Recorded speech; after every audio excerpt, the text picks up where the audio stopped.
Yes, this is post-war London, the mother city of the British Empire, where the mantle of peace has again fallen over a war-weary people. London, the city of tradition, wherein once dwelt William the Conqueror, Henry VIII, Cromwell, Milton, Chaucer, Shakespeare, and thousands of others whose names have all become tradition also.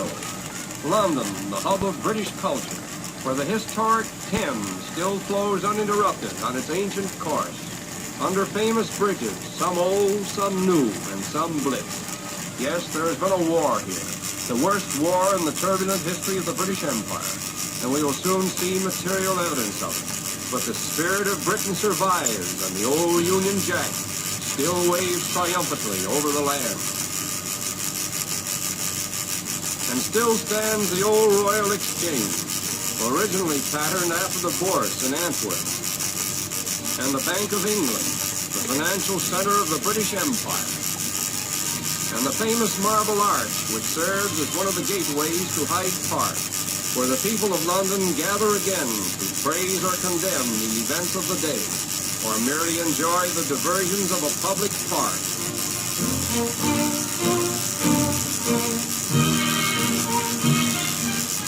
Outstanding among the familiar landmarks is Buckingham Palace, London residence of the royal family.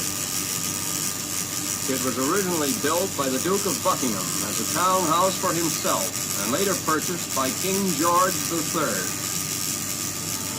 The monument in front is a fitting tribute to Queen Victoria, who made the palace her residence during her long and glorious reign. Admiralty Archway at the west side of Trafalgar Square is also part of the National Memorial to Queen Victoria. Here at Malaya House, we see a little evidence of the blitz that spared Trafalgar Square and its famous landmarks, such as the National Gallery, housing one of the world's finest collections of great paintings, and St. Martin's in the Fields Church, always open to the underprivileged, and the Nelson Monument, erected to the memory of England's great naval hero, Horatio Lord Nelson, who won the Battle of Trafalgar and gave his life for his country. Thus far, we have seen very little material evidence of what the recent war has done to London. In fact, comparatively few of its historic landmarks have been destroyed. But we will direct our attention now to some of the damage that was done by bombing. This is the Port of London Authority building. Its massive tower stands upright in the midst of a shattered top story, where all of the offices were destroyed except one. And that one, at the time of our visit, was still doing uninterrupted business at the old stand.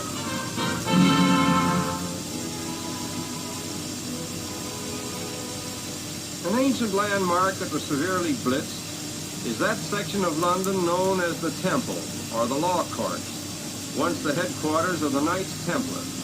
But since the 14th century, it has been inhabited principally by a community of lawyers or barristers.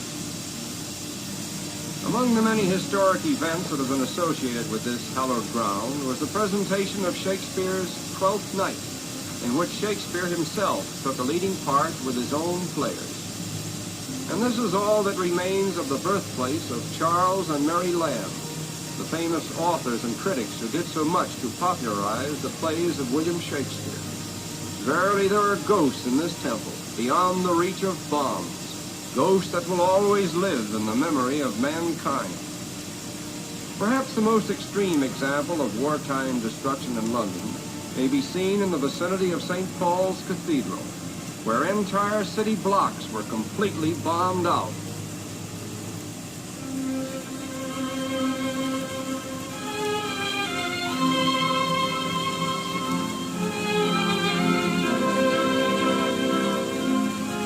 And now we behold the miracle of the London Blitz.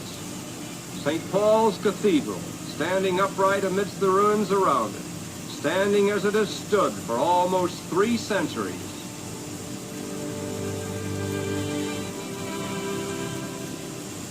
Although there is great tragedy in these ruins, the ultimate consequence will be a brighter and better London, into which more sunshine will enter to dispel the sinister shadows of war.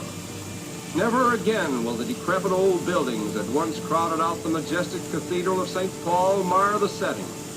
for it is the plan of the city fathers to build anew with respect for this shrine.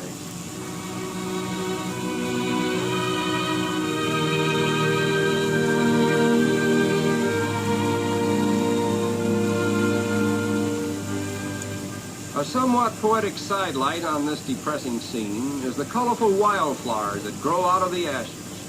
It is said that flowers like these have not been seen in London since the Great Fire in 1666. Consequently, they are now referred to as London fireflowers. They too soften the scars of war and symbolize the spirit of the new life that is now filtering into London. This grand old edifice, standing like something resurrected from the dead, is a symbol of the resurrection that is destined to come to all of the buildings of London that were destroyed by war. But we feel that no modern construction will be able to surpass this architectural wonder, which is probably the outstanding landmark of the British Empire.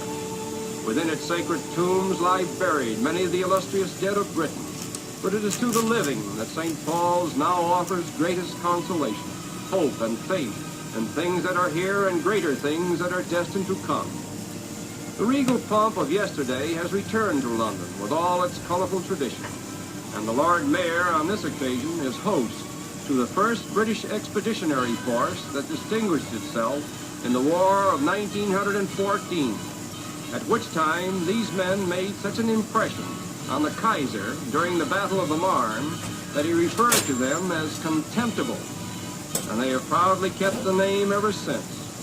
Such is the spirit that is British.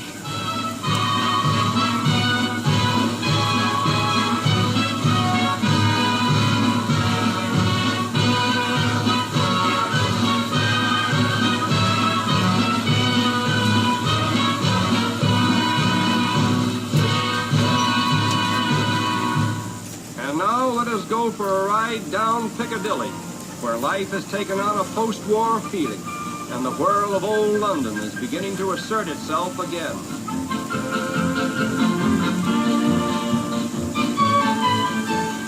Here in Piccadilly Circus, the hub of the British Empire, one may find a conglomeration of peoples representing every color, creed, and nationality in the world.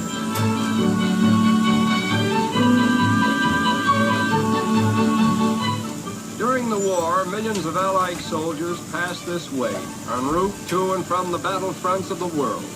And while in transit, they presented a spectacle that will never be forgotten in the annals of old Piccadilly. And when the sun shines in Piccadilly, a little touch of the spirit of Paris intrudes itself, foreign and unusual.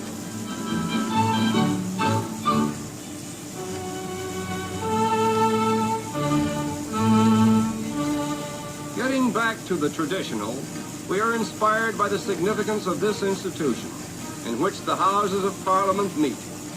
It covers 8 acres, has 1,100 rooms, 100 staircases, and 2 miles of passages.